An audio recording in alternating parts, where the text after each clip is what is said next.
आपल्याकडे बऱ्याच घरामध्ये सकाळची सुरुवात ही गरमागरम चहानेच होते। अगदी कडाक्याची थंडी पडली किंवा पावसाळा सुरू झाला की चहाची तल्लफ आपल्याला जरा जास्तच होते। अशा वेळेस आपण वेगवेगळे मसाले, कधी अद्रक, वेलची किंवा लवंग, सुंठ वापरून आपण चहा बनवत असतो। तर आज आपण इथे अगदी आयुर्वेदिक असा चहाचा मसाला बनवणार आहोत आणि हा मसाला तुम्ही 2 ते 3 महिने स्टोअर सुद्धा करून ठेवू शकता आणि हा चहाचा मसाला वापरून तुम्ही अगदी अमृततुल्यसारखी चव असणारा चहा बनवू शकता। त्यासाठी मी योग्य पद्धतीने तुम्हाला सांगणार आहे। चला तर मग आपण रेसिपीला सुरुवात करूयात। इथे मी 1 इंच इतकी दालचिनी घेतलेली आहे, तर ही खोकल्यामध्ये उपयोगाला येते। त्यानंतर इथे अर्धा चमचा काळी मिरी आणि अर्धा चमचा लवंग घेतलेली आहे, हे आपल्याला सर्दीमध्ये कामाला येते। त्यानंतर इथे मी 1 जायफळ घेतलेला आहे, तर जायफळ हे आपले पोटाचे विकार दूर करते, तसेच पोटातील असणारी घाण काढून टाकण्यास त्याची मदत होते। त्यानंतर इथे मी अर्धा इंच इतकी सुंठ घेतलेली आहे, तर सुंठ ही सुद्धा आपल्याला खोकल्यावरती उपयोगाला येते। त्यानंतर इथे मी 2 चमचे इतकी वेलची घेतलेली आहे, तर वेलची ही पित्तशामक असल्यामुळे पित्त कमी होण्यास याची मदत होते।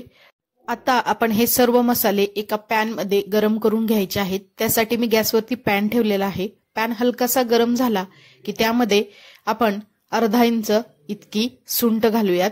त्यानंतर ते जायफळ सुद्धा मी फोडून घेतलेला आहे। त्यानंतर लवंग, त्यानंतर काळी मिरी, दालचिनी आणि इथे आपण 2 चमचे वेलची घालायची आहे। आता हे सर्व मसाले आपण अगदी 2 मिनिटांसाठी गरम करून घ्यायचे आहेत, जेणेकरून यामध्ये असणारं मॉइश्चर निघालं जाईल। त्यामुळे आपला हा मसाला जास्त दिवस टिकण्यास मदत होते। तर इथे तुम्ही बघू शकता आपले मसाले असे कडकडीत असे थोडे गरम झालेले आहेत। तर आता आपण याला दुसऱ्या एका डिश मध्ये काढून घेऊयात आणि त्याला थोडंसं थंड करून घेऊयात। तुम्ही ते बघू शकता अगदी 2 ते 3 मिनिटांमध्येच आपले मसाले अगदी व्यवस्थित असे थंड झालेले आहेत। आता आपण याला मिक्सरच्या भांड्यामध्ये काढून घेऊयात आणि हे मसाले आपण मिक्सरला 2 मिनिटांसाठी बारीक करून घेऊयात। तर तुम्ही ते बघू शकता अगदी 2 मिनिटांमध्येच आपले हे मसाले व्यवस्थित असे बारीक झालेले आहेत। याला जास्त पण बारीक करायची गरज नाही, थोडंसं मोठं राहिलं तरी चालेल। तर इथे आपला हा आयुर्वेदिक चहाचा मसाला बनवून तयार आहे। हा मसाला तुम्ही एखाद्या एअरटाईट बरणीमध्ये किंवा डब्यामध्ये भरून ठेवू शकता। अगदी तो 2 महिने सुद्धा व्यवस्थित राहतो। परंतु याला इथे काळजी घ्यायची आहे, याला पाण्याचा हात लागून द्यायचा नाही, म्हणजे तो मसाला अगदी व्यवस्थित असा टिकला जातो। आता आपला चहा मसाला तयार आहे। तर आता आपण इथे गरमागरम चहा बनवूयात।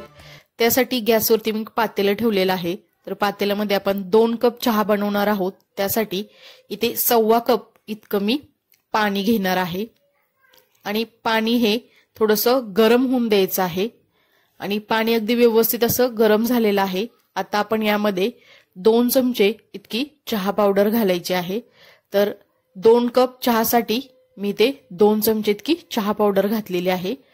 त्यानंतर थोडंसं आपण त्याला असं हलवून घेऊयात, त्यामुळे चहा पावडर सर्वत्र व्यवस्थित अशी मिक्स होईल आणि आपल्या चहाला कलर सुद्धा चांगला येतो। तर आपण त्यामुळे गरम पाण्यामध्ये चहा पावडर घालायची आहे।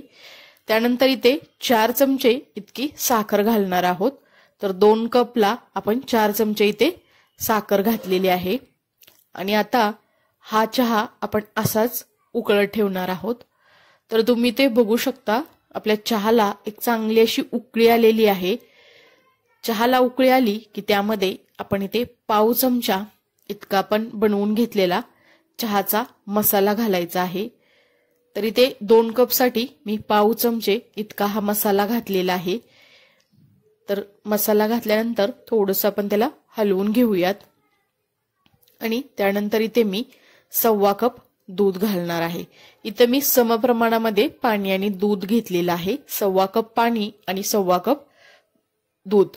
तर आता दूध घातल्यानंतर हा चहा असाच आपण बारीक गॅसवरती चांगला उकळून घेणार आहोत। त्यामुळे आपल्या चहाला एक छान असा स्वाद येतो।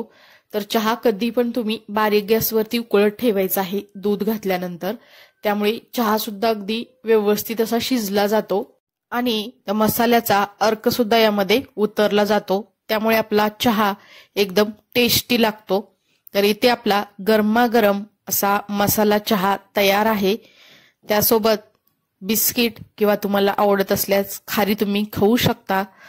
हा मसाला तुम्ही अगदी 2 ते 3 महिने सुद्धा स्टोअर करू शकता, परंतु त्याला ओला हात लागू नये याची फक्त काळजी घ्यायची आहे। आणि मसाला बनवताना तुम्ही त्यातील असणाऱ्या मसाल्यांचं प्रमाण सुद्धा तुमच्या प्रकृतीनुसार तुम्ही कमी जास्त करू शकता, तरी सुद्धा चालेल। तर इथे आपला हा कडक असा मसाला चहा बनलेला आहे। तुम्हाला ही रेसिपी कशी वाटली हे मला नक्की कमेंट्समध्ये सांगा आणि जर रेसिपी आवडली असेल तर नक्की दीपाज किचन या यूट्यूब चॅनेलला लाईक, शेअर आणि सबस्क्राईब करा आणि शेजारील बेल आयकॉनवरती क्लिक सुद्धा करा, कारण तुम्हाला अशा छान छान साध्या सोप्या रेसिपी पाहायला मिळतील। नंतर भेटूया आपण अशाच एका छान अशा रेसिपी सोबत। तोपर्यंत सर्वांना धन्यवाद।